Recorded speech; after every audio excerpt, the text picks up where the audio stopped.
Hello students, welcome back to another video section. और इस video lecture में मैं काइनेमेटिक्स का न्यूमेरिकल से बात करूंगा। हाँ, और इस वीडियो के थ्रू हम डिस्कस करना चाहेंगे कि जो बेसिक काइनेमेटिक्स है उसमें हमको क्या क्या जानने का ज़रूरत है टू सॉल्व न्यूमेरिकल्स, और वेरिएबल काइनेमेटिक्स कहाँ अप्लाई हो जाता है और वहाँ क्या क्या डिफरेंस है। तो बेसिक टर्म को ही डिस्कस करूँगा क्योंकि ये टर्म वो इम्पोर्टेंट टर्म है जो हमको न्यूमेरिकल सॉल्व करने के लिए ये इस कॉन्सेप्ट का होना या इसका समझ होना बहुत ज़रूरी है। जैसे कि काइनेमेटिक्स में हम लोग जानते हैं, बहुत कॉमन बात है, तीन स्पेसिफिक फॉर्मूला है। v is equal to u plus A T, U plus minus rather कह सकते हैं, है ना। दूसरा है v square equal to U square plus minus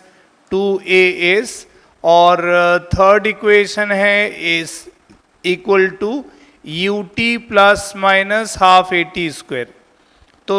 समझना बहुत सिंपल है। ये तीन इक्वेशन का जब भी हम लोग यूज़ करेंगे टू सॉल्व न्यूमेरिकल्स मेनली, तो हमको सिर्फ न्यूमेरिकल्स ही क्यों बात करूं मैं, थ्योरेटिकल कॉन्सेप्ट है। इवन आपको बेसिक एमसीक्यू सॉल्व करना है या थ्योरेटिकल क्वेश्चन का भी आंसर करना है, तब भी आपका नॉलेज जो है, अंडरस्टैंडिंग जो है, कॉन्सेप्चुअल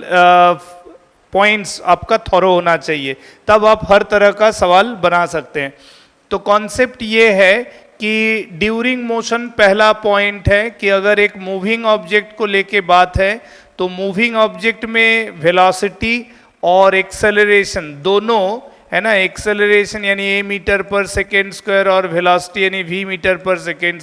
ये दोनों का इंस्टेंटेनियस प्रेजेंस, ठीक है, instantaneous presence on the mass, दोनों ही वेक्टर का on the mass during the motion same in direction होना चाहिए। और सेकेंड पॉइंट ये हो सकता है कि during motion on the particle in दोनों का प्रेजेंस, अगर v राइट साइड ले रहा हूं तो एक्सेलरेशन लेफ्ट साइड ये भी हो सकता है।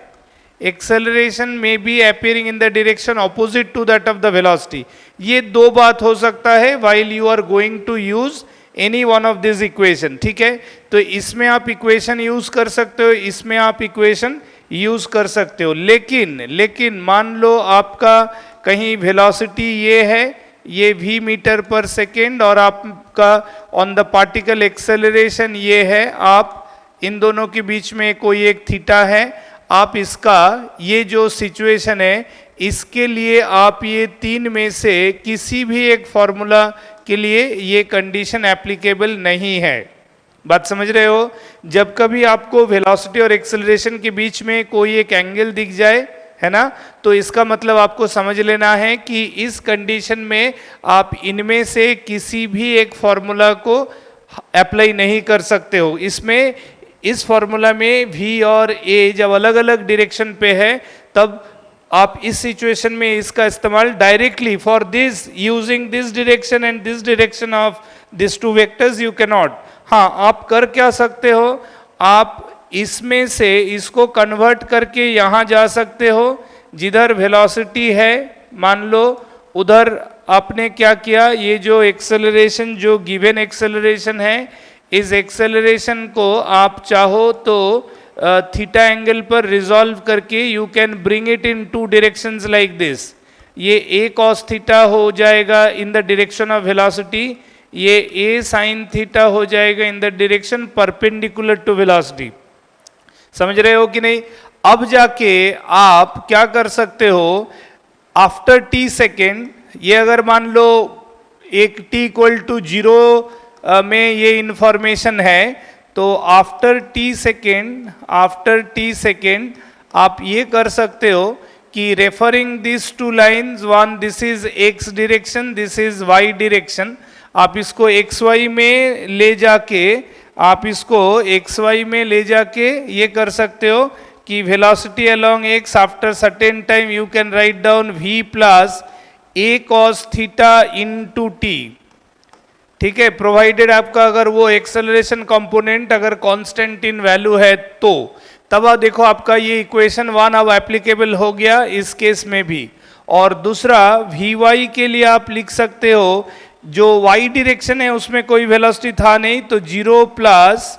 a sine theta into T. इस तरह से देखो, अल्टीमेटली जब आप इस तरह से x और y में वेलोसिटी को लिख रहे हो, so then again you are following this argument only, कि जो मैंने कहा था कि v और a सेम डायरेक्शन में होना चाहिए। जब v के साथ a सेम डायरेक्शन में आया तब जाके आप v is equal to U plus A T का इस्तेमाल कर रहे हो। और y डायरेक्शन में चूंकि वेलोसिटी नहीं है स्टार्टिंग इंस्टेंट में, तो जिधर एक्सेलरेशन है, यानी कि अगर y डायरेक्शन में कुछ समय के बाद का देखोगे तो जो vy बनेगा वो a साइन थीटा के साथ again same in direction appear करेगा, और यही कारण है कि फॉर्मूला वहां एप्लीकेबल हुआ। तो इक्वेशन ऑफ काइनेमेटिक्स, इक्वेशन को लिखने के लिए ये जरूरी है कि आप ये कंडीशन नंबर 1 और ये कंडीशन नंबर 2 इन दोनों को अच्छी तरह से समझे, उसको याद रखे, और हर सवाल बनाते समय बारीकी से बार बार इस चीज को रिकॉल करे। इस कॉन्सेप्ट्स को जैसे मान लो कि ना एक वो आप मोबाइल में करते हो ना, स्क्रीनशॉट ले लेते हो, तो जैसे मान लो ये आपका दिमाग में ये स्क्रीनशॉट रहना चाहिए जब कभी आप बेसिक फिजिक्स के अप्रोच करते हो, कोई भी चैप्टर पढ़ते हो जहां भी पार्टिकल मोशन, पार्टिकल का मूवमेंट और उससे रिलेटेड काइनेमेटिकल बिहेवियर आप डिस्कस कर रहे हो, तो आपको while using any one of this 3 equations आपको ये चीज दिमाग में अपना जो स्कैन पिक्चर होगा उसको रिकॉल करना है, उस इमेज को बार बार अपने दिमाग में लाना है, रिकॉल करना है, और सवाल बनाते समय ये थॉट प्रोसेस को अप्लाई करना है। ठीक है।